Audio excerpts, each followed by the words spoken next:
Hey, what's going on? I'm Corey and I run a 5-figure AI automation business. And today what we are going to do is phase 4, and we're going to look at how we can automate scalability in terms of client delivery. So if this sounds like something you're interested in, then let's jump right into it. So scalability for client delivery, if we remember back to our whole 5 phase of business automation series, we've done the foundational clarity. We've identified where everything is, the bottlenecks, what can happen. We've done the foundation and we've laid the bricks really. We've then gone through and captured the efficiency. So we've identified ways to make everything more efficient without introducing any new systems, ensuring that there's no bottlenecks. We've done revenue systems yesterday. How do we implement AI to actually generate extra revenue? And now today what we're going to do is the last part, which is the delivery scale. So we've obviously got the revenue in. So this is going up. Now the problem is the delivery aspects need to go up as well, or we're going to bottleneck and it'll cut out here and we only get half of the potential earnings that you can get. So that's what we're going to look at today. And I think a great quote that captures this in a nutshell is, you don't rise to the level of your goals, you fall to the level of your systems. So no matter how much times you fail, whatever your baseline is for your systems is always where you're going to revert to in the end. So you want to make sure that the systems are put in at a high level, at a high standards, more than sort of what your goals are. So there'll be a gap. Goals may be here, and then your system level might be here, and you might be here. So say you want to make sure that as you come up there, you might come down a little bit, or something might happen, or there might be a ceiling here. You want to make sure that you stop here and the systems are put in place, and then you can bounce back up. However, a lot of people don't have this line, and what they do is they sort of go down and then they bump back up a bit. So this phase of our automation is implementing these systems. So what's the really bottleneck? The hidden bottleneck of every business is often, it's not just the sales, it is the delivery. It is the client delivery. So we can hire more people, we can get all these sales in the door, and then we can, service it essentially. If you're a digital marketer, you can run all these ads, you can set up the client accounts and do everything. But what is actually the issue is the delivery.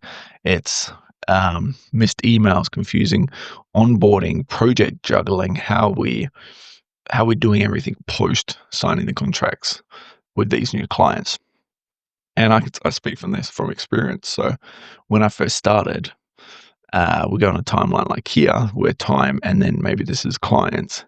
I sort of flattened and then I went up, right? So the first month of running Blacklight automations, I had about 5-ish clients.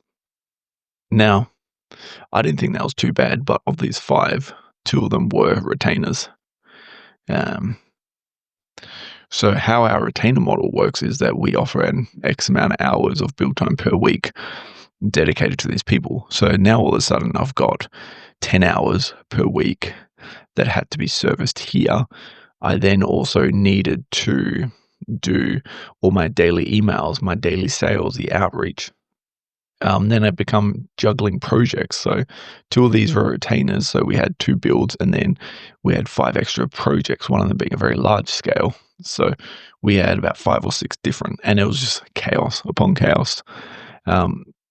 And this was the first moment of running Blacklight, and I was like, wow, this is bad. As a result, for not doing it, we did lose both retainers, I would say, because of this just not servicing them correctly, which is completely very big learning experience for me.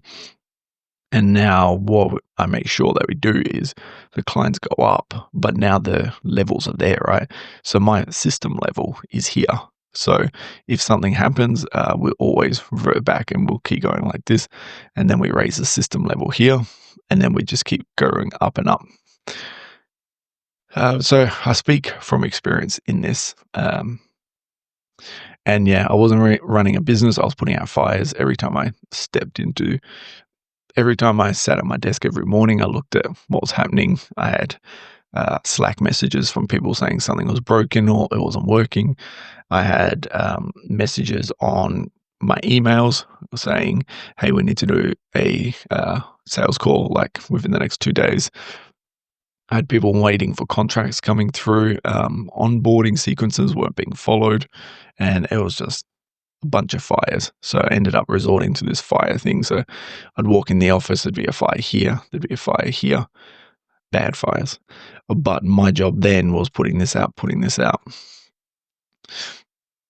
And then this is really the killer because as I'm putting these out, I'm losing time to actually run the business. So how did I fix it? Well, I took a step back and I thought, okay, we need to duct tape everything really. So I needed to identify what was in there, what I needed. And I found that clear onboarding, automated project kickoffs, and self-service client access was a huge game changer. And I do recommend it now to every client I work with. Is your onboarding completely automated? I think we went through that yesterday, right? We saw a onboarding sequence that we did for a online coach. There's so much aspects of the onboarding that we want to make sure that everything is being automated really. So there's not much intervention into it.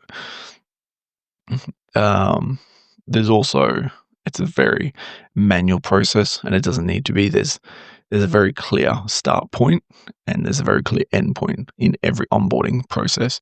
So really your job is to just streamline it from point A to point B. All right, where is this?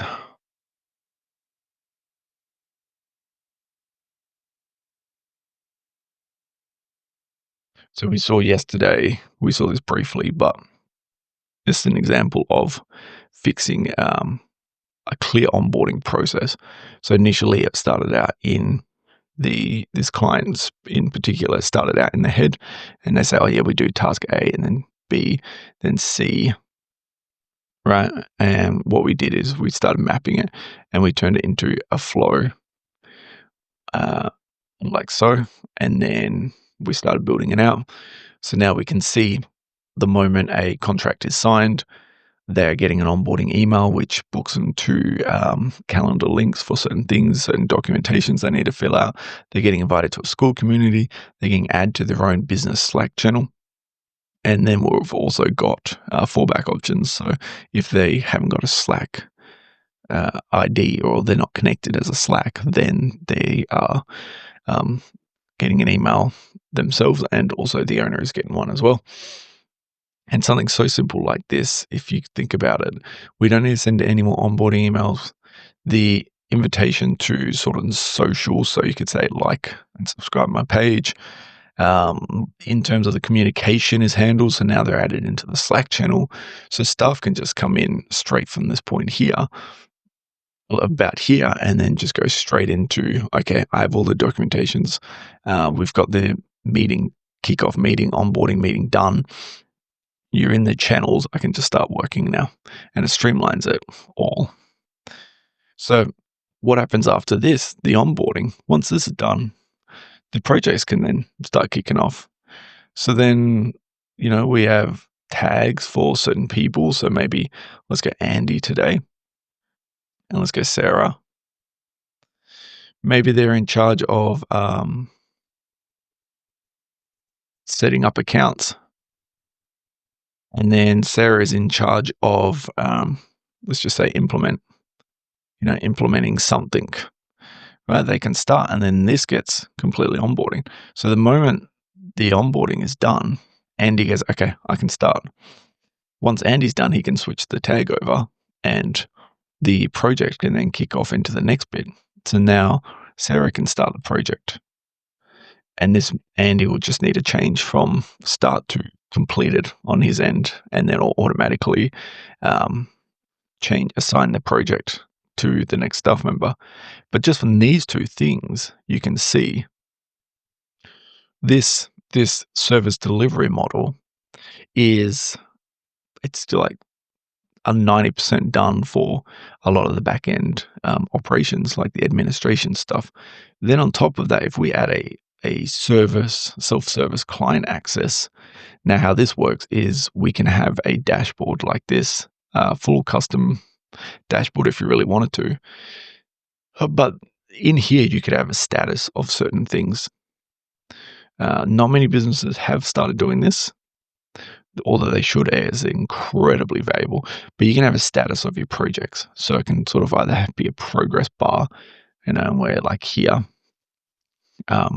in the automation space, we do it as, in our retainer model, you obviously get, a certain amount of builds. And if you undertake like the higher packages, you can have up to 3-4 projects running at a time. So we have progress. So this project has started, we've spoke about this, and this gets added when we have our strategy calls. So the projects get added to the dashboard, and there's a progress bar, depending on how often or how much we've done. And this is completely controlled in ClickUp. So if a project has 4 stages and then 2 people have done their 2 stages, now we're at a 50% complete rate, and this gets flowed into the dashboard. So implementing that plus an onboarding and automatic project management, you can see how, just these stuff, we've reduced so much workload from them that as the clients come in, and we're going like 1, 2, 3, 4, 5 extra clients. We can see as we're getting more of these people coming in, this whole process is incredibly streamlined for at least the execution part for your service. So a calm backend creates confident clients. If everything streamlines, the moment they sign a contract, they immediately get an onboarding sequence happening. And then the next day, maybe the project's, hey, I'm Andy. Hey, I'm Sarah. I'll be your designated account representative.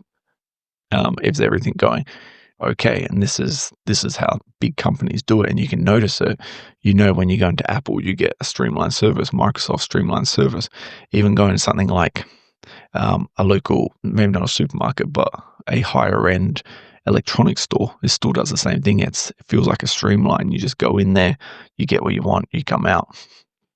So in doing this, you also increase the amount of clients that you get, and it's usually around the 30 to 50% mark increase in additional clients coming in. So this one person who's come in here, there's a 30 to 50% chance they would recommend to someone else, hey, these guys were amazing. Blacklight was amazing. They moved everything down. It was so streamlined. I had one email from the onboarding. I had one from my project person. And then I got to see my status every time, a different aspect. So from running a marketing agency, I got to see how well my ads were doing, and how my metrics were. And this is a very, very key part of not only increasing the revenue via the systems, but also increasing it by the referrals. So what this might look like, we went through the onboarding, we've got welcome emails, we've got intake forms, calendar bookings. All of these can be done in something, like this. So inside the onboarding email, there's a calendar invite. We can add additional stuff into this. So if we wanted to do intake forms, we could add another form in here. Let's just say Google form. We can add a form maybe once they do the onboarding email. We can watch that form and trigger the sequence only when that's done, for example. We have smart tasking. So as we spoke about here with moving things down, automatic create projects based on the deal closed. So the moment that this section here and a document is being completed, maybe your CRM or maybe some sort of, if you're using Airtable, some sort of system, automatically it flows from the contract into your CRM. or some sort of system. And this is complete automatic. So you get all the details from the contract and it flows straight in. You automatically create the project. So we get like a create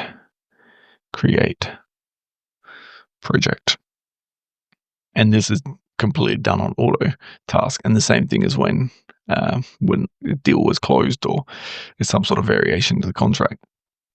Client portals. Now, some industries won't really need it, but there is a possibility even something as simple as Airtable can be used to share it visibly on what's happening. So think about like a Google Sheet. There's nothing stopping you from your Google Sheet having like task A here, task A, and in your column section, 4 columns, but this could be like a table format, right? And you could put the tasks. So task A, maybe it's at like executing or running or something like that. And maybe task B is here and is not yet started. C, not yet started. But people think we need this very fancy visibility in terms of like a dashboard or in terms of everything offering to the client. But realistically, there's nothing stopping you from just getting an Excel spreadsheet, making a nice table, putting column A as your task that you're doing or task that they're hiring you for. Column B and to D might be something to do with the project, just something as simple as project status, assigned project manager, assigned whatever. Just make a few columns up and then you just share the spreadsheet with the client. So it doesn't need to be complicated. Something like this can increase the value of your service immensely. Even if it's just a simple table. Think about the competitors. Does your competitor give some sort of, um, a portal, essentially, I guess we could call it, or some sort of update, right? That's probably not. And you can pretty much stand out from your competitors just from a simple Excel spreadsheet. And this like status stuff can be automated. The moment a status in your CRM changes or it assigns from one person to another, maybe this changes a status, this changes this status here. So then you don't even need to do anything. It's complete autopilot. Next one, projects progress updates. Immense. No matter what service there is, unless it's sort of a physical, like a B2C, your B2B stuff should have updates to clients, whether it's weekly triggers, Slack, email, SMS, there should be something. And when we increase this clients coming in and this coming down, we can hit numbers up to about 50% and get these referrals coming in because they're getting an Airtable, because they're getting a status, a client portal, because they're getting weekly updates. I mean, think about that. If you're a marketing agency, for example, you hire this marketing agency, let's say Blacklight does marketing, and you sign the contract, you pay the money, you get an onboarding email 5 minutes later. Okay, that's cool. The next day, hey, I'm Sarah, I'm your client. Yeah, your account manager. Okay, that's cool. Here's an access to your own personal dashboard, your own progress dashboard. That's nice. And also, we're going to send you weekly reports on, even daily reports on your metrics of the ads we run and how much, how many customers we're getting, how many are coming through from it, what we're doing in terms of the creatives. Doing something like that is a huge high value.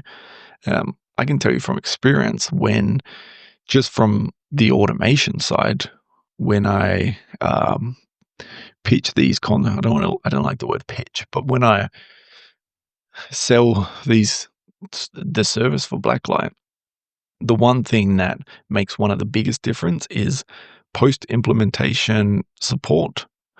So normally just one-off projects will offer about a 14-day post-support. So if something happens, they can send us a message or an email and we'll get back to you within 24 hours. And also when we finish, we implement, we give SOPs and record it. And then depending on the complexity of the project, we also offer a 30-minute Zoom call to help staff, just invite everyone in the staff, answer these questions that they have about the system. And this is a huge selling point. I would say 60-ish% of, the clients that I don't know, that's the reason that we get them over the edge when we're selling them is this post support. So, um, yeah, you can really think the impact of that sort of stuff. In terms of feedback loops, so auto prompts for reviews at milestone points. So obviously you want to get their feedback maybe in their weekly report. Just say, hey, do you have any questions? Let me know. Or even, Sarah here maybe sends a weekly report in there and says, hey, are you all okay? What's happening? Just updating you. We're at this and this stage. And you sort of want to give them the chance to offer feedback. So if you deliver like a pro, you get paid like one.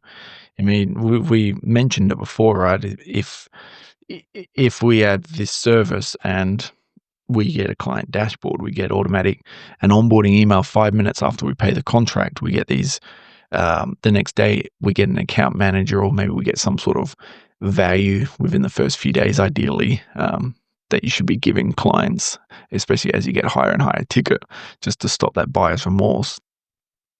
You get all that, and then I'm getting a custom dashboard, which is just for me and my company.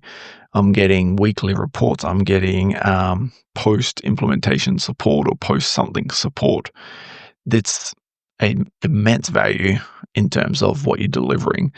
So you can offer or you can charge a lot more for that.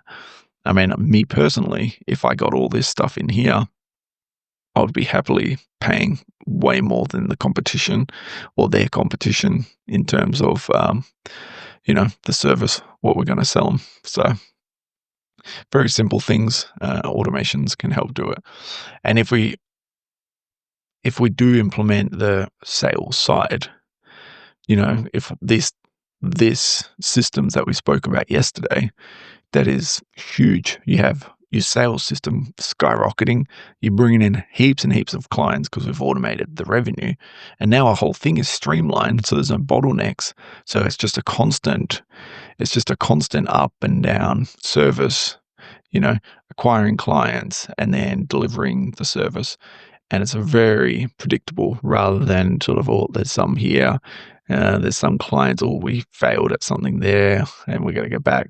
The system line is here and the delivery line is starting, right? So the delivery is cross through something. Delivery is a reputation engine. It really is. If you think of the last time you went to the shops personally, or the last time you brought something, or you had a buying experience, the delivery part is what you think of with that brand.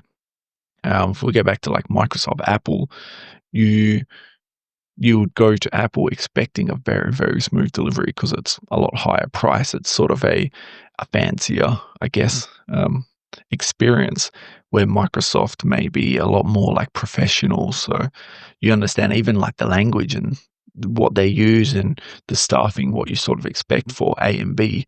And a lot of this can come down to this delivery aspect. So you really want to utilize it for your reputation engine. If you get one person that comes in, he might actually give you 3 clients after he's completed, solely based on delivery. It's probably more efficient than doing it this way, right? So 3 clients come in, maybe 1 stays, or you get 1 referral because you've spent 3 times more to get this client, where this is all free. So it makes sense. Get 1 through, absolutely smash the delivery aspect, make it super streamlined, and then you get 3 more. And then what happens is in the next one, this 3 might then turn to 6 or 7, right? Where this one might go from another 3, and then we have another 1. Well, the arrow shouldn't be there. So what we want to do is make sure delivery is always output. it means a faster turnaround as well. I guess that's one thing we haven't spoke about in this whole video is this one.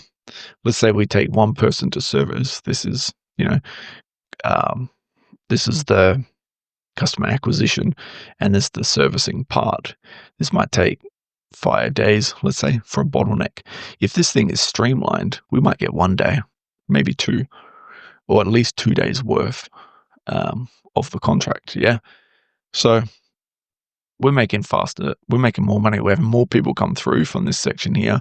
We're also making money faster through this section here. And because there's no bottlenecks and there's nothing, it's just one smooth stream, we're having higher margins, which is, you think about it, it's like we have double the leads for delivery. Double the leads because it's so, the reputation of it, of how well we deliver this services is through the roof. We have faster turnaround times, so we're getting paid quicker. We also have higher margins because there's less errors happening, less mental load. So we have a lot more a bandwidth to close more clients. So on the other side with the revenue engine, and then we get more repeatable clients. Well, they might stay on. So the client's last impression becomes your next sale. And that's really true, especially as we do it. This is mass scale. So we have our sales system just bringing in clients, and then we have our delivery system just offloading, streamlining everything. And it's really a work of art. It's sort of like it's one of those things you take your time and you just appreciate it like painting. It's just a straight in and out system. Very, very good to watch. So I hope that clarifies a lot of it in the part. And hopefully after all these drawings, all this scribbling, you can actually see, like the whole purpose, especially now we've got this delivery at scale section. You should see the importance of all of these and how this does lead to the owner liberation. The next video, I think we'll talk about how to sort of start stepping away with the automation, what automation's put in place, that we can start doing this liberation to move to other businesses, other verticals, other offers, or just retiring, I guess. So hopefully you enjoyed this video. If you have any questions or comments, put them in the comments, or send me an email. The descriptions for the business are all in this video's description. Otherwise, like and subscribe, and I will see you all tomorrow.